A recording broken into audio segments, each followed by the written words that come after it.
Então vamos começar a nossa palestra de hoje falando sobre o perigo que está no item 76 do livro Vivendo o Evangelho de André Luiz, psicografado por Antônio Baduí Filho, que aborda o perigo no capítulo 5 do item 30, né, do livro Evangelho segundo o Espiritismo, de Allan Kardec, sobre a exposição ao perigo para salvar outras pessoas, que é o nosso próximo, né?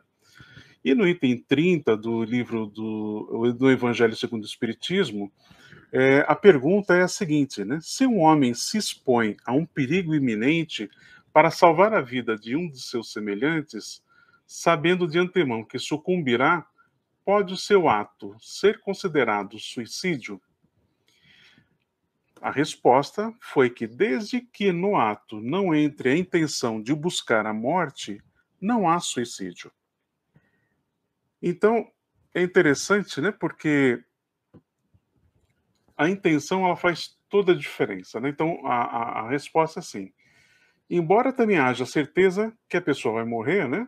Mas quem pode ter essa certeza? Né? Quem poderá dizer que a providência não reserva um meio inesperado de salvação para um momento mais crítico? Não poderia ela salvar mesmo aquele que se achasse diante da boca de um canhão?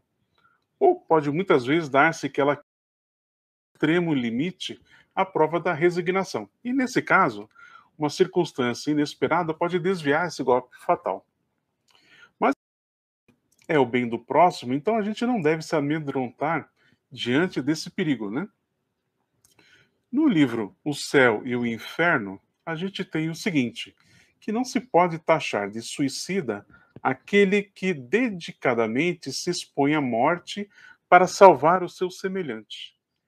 Porque, primeiro, no caso, não há intenção de se privar da vida. E segundo, porque não há perigo do qual a providência não nos possa subtrair, quando a nossa hora não é chegada. Então, a morte, em tais circunstâncias, ela acaba se tornando um sacrifício meritório. É um ato de abnegação, né, em proveito das outras pessoas, do nosso próximo. Então, a gente pode perceber o seguinte, que a intenção, ela faz toda a diferença quando a gente deseja, né, fazer algum ato de sacrifício para ajudar alguém. Então, se a gente tem a intenção de se matar, esse sacrifício ele acaba não tendo mérito nenhum. Mas quando o objetivo é sacrificar-se, né, é expor seu perigo para que a gente possa ajudar alguém, né, essa intenção, esse ato não é considerado um suicídio. E no livro Vivendo o Evangelho, existe uma lista de situações de perigo e algumas ações para ajudar o próximo, né? Então, essa lista tem o seguinte: a doença é grave? Ajude o irmão. O desastre está a seu lado? Socorra seu vizinho. A cadeia é pública, né? Você está ali numa cadeia pública, ampare aquele preso. O ambiente é hostil? Auxilie o infeliz. Bairro difícil? Siga a assistência. Atropelamento? Colabore depressa. Inundação? Apoie o desabrigado. Epidemia? Assista o enfermo. Acidentes na estrada? Haja rápido. Existe conflito na rua? Né? Interceda pela paz. E o mais importante, né? Quando a gente está trabalhando em função do próximo, né? O maior perigo não está no mal em si, mas o bem que você deixa de fazer para outra pessoa. Esse é um dos maiores males que nós temos. Mas então, o que a gente pode entender por mal? Né? A gente pode dizer que o mal é a ausência do bem, né? Como o frio é a ausência do calor. Assim como o frio não é um fluido especial, o mal também não é um atributo distinto. Um é o negativo do outro. Então, onde não existe o bem, forçosamente existe o mal. Ou seja, quando não executo algo que eu poderia fazer em favor do meu próximo, ou faço algo com má intenção, significa que eu estou criando um desequilíbrio, um mal, que precisa ser revertido em um bem. E quais são as causas e origens desse mal, né, que aflige a humanidade? Bom, é a imperfeição dos espíritos que aqui se encarnam, né? Essa é a origem do mal aqui na Terra. Então, o nosso mundo ele pode ser considerado ou como uma escola para espíritos pouco adiantados, ou como um cárcere para espíritos criminosos. Os males da nossa humanidade, elas é consequência, né, da inferioridade moral da maioria dos espíritos que a formam. Então, a nossa sociedade, que ela é formada pelos indivíduos, se cada indivíduo ele tem uma moral pouco desenvolvida, a gente vai ter uma sociedade pouco desenvolvida, um país pouco desenvolvido e, claro, no ambiente geral do planeta, o planeta também vai estar não desenvolvido, né? A nossa psicosfera vai ser uma psicosfera bastante pesada. E pelo contato que nós temos com esses vícios, né, acaba que uma pessoa começa a infelicitar a outra reciprocamente. É como se um punisse o outro, né? É um ciclo vicioso, né? E como é que a gente começa a trabalhar isso, né? Então, primeira coisa, né? Tomar consciência, né? Que nós precisamos melhorar o indivíduo. Então, a primeira pessoa que a gente vai melhorar somos nós mesmos. O que a gente já falou há muito tempo atrás sobre a reforma íntima, né? E aí algumas pessoas pensam o seguinte: tá, mas se eu não fiz o mal, mas assim, aquele mal que aconteceu acabou me ajudando de alguma maneira. Eu tenho responsabilidade sobre esse mal que eu não fiz, mas que eu recebi os benefícios, né? E a resposta é sim, né? Aproveitar-se do mal é praticamente participar dele. E se você não realizou um bem ou você anulou aquele mal, você está compactuando com aquele mal, mesmo que você não tenha desenvolvido a ação. Então, somente não é fazer o mal, né, que Deus espera de nós. Nós temos que realizar o bem, né? Como é que a gente entende dessa maneira? Imagina o seguinte, que fazer o mal é como se nós estivéssemos perdendo um crédito. Não fazer nada, né, nem o bem e nem o mal, é como se eu não ganhasse nada, é zero, né? E se eu fizer alguma coisa em favor do meu do meu próximo, eu estou amealhando, estou conseguindo um crédito. É como se fosse uma conta corrente, né? Então, se eu fiz o mal, perdi um crédito. Então, a minha conta corrente está menos um, né? Se eu não fiz nada, é zero. Ou seja, eu não estou agregando nada. Eu continuo com a minha conta no negativo. Para eu conseguir anular esse negativo, eu tenho que realizar boas ações. E essa boa ação, eu vou ganhando um crédito. Nesse caso, eu zerei essa conta corrente, né? E a partir do momento que eu começar a fazer cada vez mais o bem, eu vou crescendo o meu saldo espiritual, vou crescendo moralmente. Isso faz com que você transforme a sua vida, né? E um detalhe bem importante, né? O mal, Deus permite o mal para que nós aprendamos com os nossos atos, nosso livre-arbítrio, a realizar o bem. Então, o mal, ele traz na sua essência um remédio. Por quê? Porque a pessoa começa a executar tanta má ação que ela fica saturada e começa a se tornar intolerável. E isso impõe ao homem, né, a necessidade de mudar de vida. A pessoa quer ter uma experiência diferente, não ficar naquele ciclo vicioso. E aí ele começa a se instruir, que é exatamente o que nós estamos fazendo, né? E ele começa a se sentir compelido a procurar um remédio, algo que o tire desse ciclo vicioso. E pela ação do livre-arbítrio, quando ele começa a se instruir, ele começa a perceber o que é o mal, né? Que é um dos problemas principais é a ignorância. A pessoa não percebe que ela faz o mal. e aí aquilo se torna parte do caráter dela, né?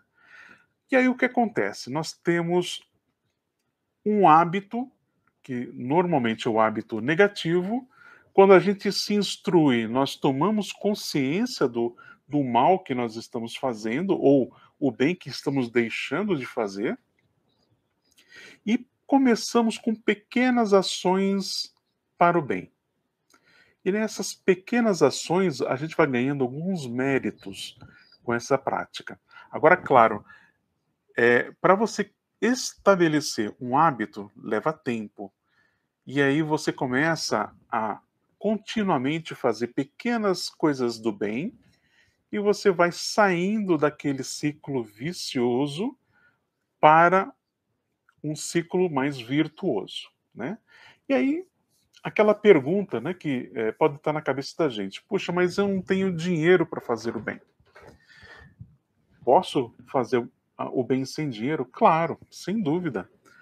Uma palavra amiga, né, num momento difícil do nosso irmão, da nossa irmã, isso é um bem inestimável. Você dá uma palavra para alguém que está prestes a cometer o suicídio, você está trabalhando fortemente no bem, evitando que aquela pessoa passe por um período, né, de suicídio, depois ela vai ter que dar conta daquilo, voltar em situações mais difíceis para o plano terrestre.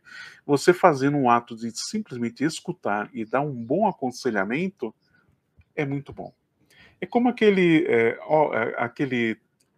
aquela passagem bíblica, né, do óbolo da viúva, né, onde ela entregou a única coisa que ela tinha. E o rico entregou só a sobra do que não faltava para ele. E aí Jesus perguntou: quem fez a maior obra aqui, a maior caridade?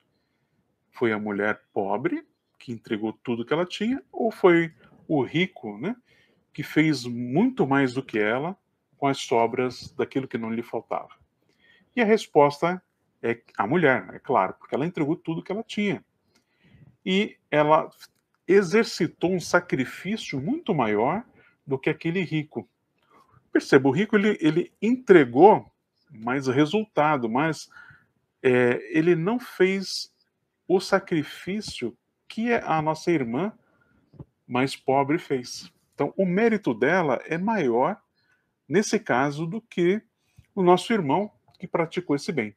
Os dois vão ganhar mérito, não tenha dúvida, mas a nossa irmã vai ganhar um mérito muito maior.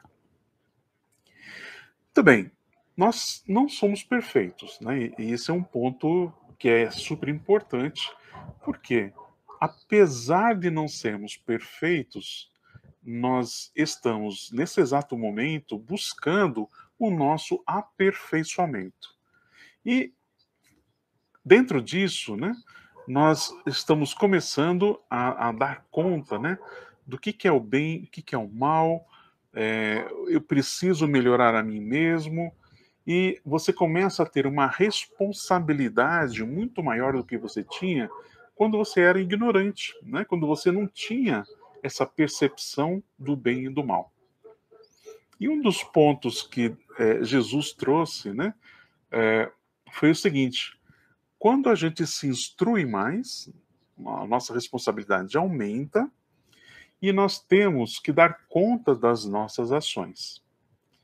Então, voltando para o nosso tema, né? Então, em um perigo iminente, o que eu devo fazer?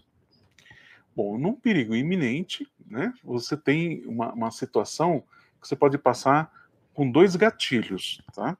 O primeiro gatilho é o gatilho da quando a pessoa vê alguém em perigo, né?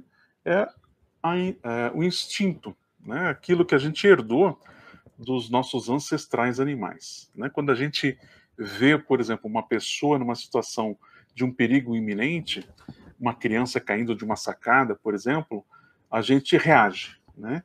E isso daí é um instinto de autopreservação. A gente não pensa, a gente vai lá e age, né? Esse é um gatilho. E aí a gente usa aí a emoção. O segundo gatilho é o gatilho da razão. E esse gatilho da razão, ele faz com que a gente comece a exercitar um sentimento de empatia. Ou seja, você se coloca no lugar do outro, você percebe o quanto aquele mal vai agir sobre aquela pessoa e você toma uma ação para minimizar esse sofrimento ou esse problema, ou até para resolver aquele problema, né? E aí o gatilho, né, é não é emocional, né, é racional. Então nós temos a autopreservação, que é o sentimento, que é a ação que você toma sem colocar, vamos dizer assim, numa balança se você está fazendo certo, mas você está tentando ajudar aquela pessoa na sua autopreservação, ou você utiliza a tua razão para você começar a entregar o bem para uma outra pessoa, como se estivesse entregando para você mesmo, né? Então, perceba, né? Uma pessoa que começa a agir dessa forma, ajudando as outras pessoas, ela está saindo daquele ciclo da animalidade, do orgulho, né? Da vaidade, da cobiça, que leva à crueldade e que transforma o nosso planeta com essa psicosfera super negativa que nós temos hoje. E quando a gente começa a trabalhar esse nosso sentimento negativo, né, para transformar ele num sentimento positivo, a gente começa a ter forçosamente, vocês vão notar que a pessoa ela se transforma, ela começa a exercitar mais a humildade, mais a simplicidade, a fraternidade, ela começa a perdoar mais as outras pessoas, né? E ela começa a levar para as outras pessoas a felicidade. E essa felicidade, ela é interessante porque a partir do momento que você está entregando a felicidade para outras pessoas, você está pavimentando a sua felicidade futura. Tudo aquilo que você está fazendo hoje, ele vai contar para você mesmo no futuro. Ele vai ser o seu advogado quando, de repente, você estiver numa situação que você é colocada, né, num julgamento, né? Todo bem que você faz retorna para você de uma outra maneira. Isso é interessante por quê? Porque como nós temos um viés negativo, né, a gente começa a fazer o bem por interesse. Todos nós fazemos isso, né? Não é, uma pessoa ou outra, todos nós. Nós começamos a fazer o bem para poder receber o bem. Então, o início é interesseiro. Mas conforme a gente vai criando esse hábito, você começa a ser análogo, né? Você começa a ser como se fosse um copo que vai enchendo de água e a água representa o amor.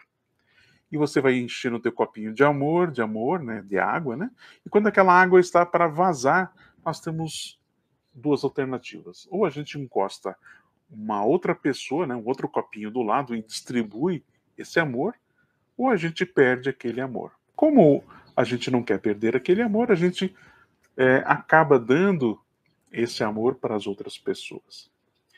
E é interessante que a pessoa que age dessa forma, ela cria como se fosse uma redoma em torno dela, onde as pessoas desejam ficar do lado delas, porque ao lado dela parece que o mundo fica muito melhor. É como se ela exalasse um perfume tão gostoso que as pessoas desejam ficar do lado dela. Ela emana paz, ela emana tranquilidade, mesmo em situações onde a tempestade é muito grande. E tem pessoas que você não consegue ficar perto, parece que alguma coisa está errada, é como se tivesse ali alguém alfinetando você, né? Você não se sente bem perto daquela pessoa, a pessoa às vezes nunca fez nada para você, mas você sente que está alguma coisa estranha, você não gosta de ficar perto daquela pessoa, né? Então é interessante porque esses sentimentos, né, eles atuam sobre nós porque nós vibramos, nós emitimos as ondas daquilo que nós sentimos. Se nós sentimos amor, nós transmitimos amor. Se nós somos pessoas que nós estamos vibrando no mal, a gente emana o mal, né? É como se nós fôssemos uma antena e as outras pessoas capturam essas emanações. Tudo bem. Agora, pensa comigo, né? Fazer caridade, então, é importante? Sim, ele tem um alto grau de importância, justamente por aquilo que eu falei, para você criar o hábito, e o hábito vai fazer com que você saia da corrente de fazer a caridade por interesse, e naturalmente você vai sendo uma pessoa mais desinteressada. Você começa a pegar gosto pela coisa e você faz o bem pelo bem. E isso vai criando uma transformação moral gradual, e aí você vai começando a perceber que você vai preenchendo o teu coração e você tem um objetivo de vida, né? Mesmo que você venha desencarnar, você continua imbuído daquele objetivo de fazer o bem, né? E fazer o bem pelo bem já é um motivo de alegria, porque você já saiu daquele ciclo, né? De fazer o bem para receber alguma coisa, para começar a fazer o bem a quem você puder. A doutrina espírita, né? Ela adota aquela diretriz que é fora da caridade não há salvação. Por quê? Porque a caridade, como nós falamos, faz com que você gere um hábito. Esse hábito vai levar você para um estado de felicidade. Isso te ajuda nessa transformação moral e você começa a trilhar um caminho mais eficaz para a angelitude. E a caridade bem praticada, ela é uma caridade que ela ressoa em torno das outras pessoas. As outras pessoas, através das suas ações, podem estar fazendo ações para outras pessoas, criando uma corrente do bem.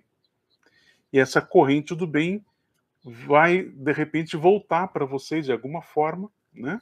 E aí você sente algo diferente, né? Alguma coisa que você não consegue explicar, uma felicidade interna que muitas vezes a pessoa fala assim, puxa, mas ela está passando por tanta dificuldade, né? Por que ela é tão feliz? Então, praticar o bem não significa que nós vamos ter uma vida fácil, não.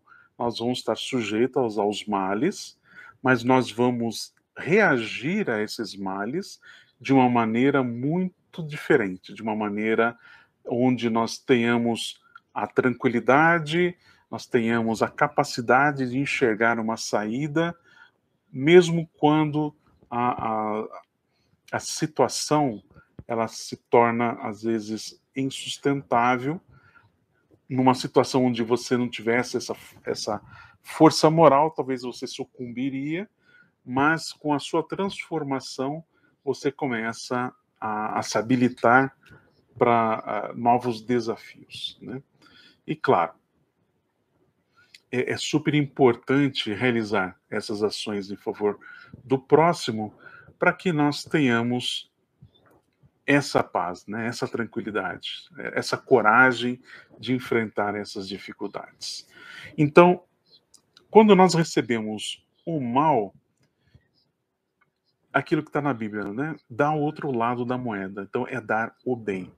E eu queria passar para vocês uma mensagem super importante. Eu tenho certeza que dentro das pessoas que estão nesse momento ouvindo a palestra, você deve ter passado por situações onde você foi traído, você foi traída, fizeram algum mal para você, traíram sua confiança, realizaram alguma ação má para você, e você fica pensando naquilo dia e noite, remoendo, e você falando, puxa vida, mas o que eu fiz para essa pessoa, né? E como é que eu posso estar fazendo algo diferente? Como é que eu posso resolver isso? Eu quero trazer para vocês um conto, né, que sintetiza um pouco sobre essa transformação moral de devolver o mal com o bem, que não é fácil, né? Então, o conto diz o seguinte, que existia, né, uma aldeia, há muito tempo atrás, uma aldeia pequena e tinha uma moça, né, muito boa, mas ela era muito vaidosa, né? E essa moça, ela queria a aceitação das pessoas, né? E ela fazia boas ações, mas sempre com muito interesse, né? Interesse de ser reconhecida por aquilo que ela fazia. E em um dado momento, uma estrangeira, né, veio a morar naquela aldeia, uma moça extremamente bonita e que causou para essa moça que já estava lá um ciúme muito grande, porque a outra moça era muito bonita. Então ela achava que era mais bonita do que ela. Então, tinha um sentimento ali de rivalidade, né? E aí essa moça começou a perceber que essa estrangeira fazia coisas boas, né? Ela era uma pessoa caridosa, era uma pessoa que ajudava as outras, né? Então é uma pessoa que emanava amor. Mas sabe como é que é o orgulho, né? O orgulho traz aquele sentimento de, puxa vida, mas eu era a pessoa mais bacana, agora eu já tenho uma concorrência aqui, né? Tem uma vaidade. E aí ela teve uma seguinte ideia, né? Eu vou fazer o seguinte, eu vou entregar um presente para ela, né? E vamos ver como é que ela reage. Então, olha só o que ela fez, gente. Ela pegou estrume, né? Estrume de animal, colocou numa caixa muito bonita, um laço maravilhoso e escreveu um bilhete, né? Um cartãozinho, dizendo o seguinte: olha, esse é o meu presente para você. Espero que você goste. A moça bonita estrangeira recebeu aquilo, abriu aquela caixa e viu, né, o que estava dentro dela, aquela imundície, né? O que ela fez? Ela pegou aquele estrume, né? Distribuiu nas suas roseiras, usou como fertilizante, cultivou essas rosas muito bonitas, limpou bem a caixa, deixou ela bonitinha, colocou as rosas dentro da caixa, da mesma caixa que ela recebeu dessa outra moça, né? E amarrou com a mesma fita bonita, né? Que ela recebeu, e também colocou um cartãozinho e devolveu para o remetente. A outra moça, quando viu aquela caixa, já ficou, né? Puxa vida, o que será que tem aqui dentro? Se eu mandei estrume, provavelmente ela está me mandando uma serpente. E aí, quando ela abre, eis, né? Então, a sua surpresa é que ela recebeu flores, né? Isso desarmou essa moça completamente. E aí, a resposta da estrangeira para ela foi o seguinte, né? Eu gostaria de agradecer você imensamente pelo belo presente que você me deu, porque sem ele não seria possível cultivar tão belas rosas. Espero que você receba esse meu presente de coração. Então, é um conto, né? Óbvio, né? Mas traz exatamente a essência do que a gente quer trazer, né? Da gente devolver para as outras pessoas algo inesperado. Não é fácil, né, gente? É fácil falar, mas não é fácil de você praticar. Quantas vezes que a gente recebe algo mal e você fica remoendo aquilo, mas quando você serena, quando você pede a Deus sabedoria, paciência e a ajuda dos irmãos e irmãs espirituais, você é beneficiado, né, por esses seres de luz que vão te inspirar na melhor situação possível. Vai inspirar você na direção certa para você tomar, de maneira que você consiga construir uma solução ganha-ganha, ou seja, você ganha e outra pessoa também ganha, e aí a situação se resolve, né? Existe uma expressão que eu vou trazer para vocês que vocês já devem ter escutado, né? Dentro na nossa testa, né?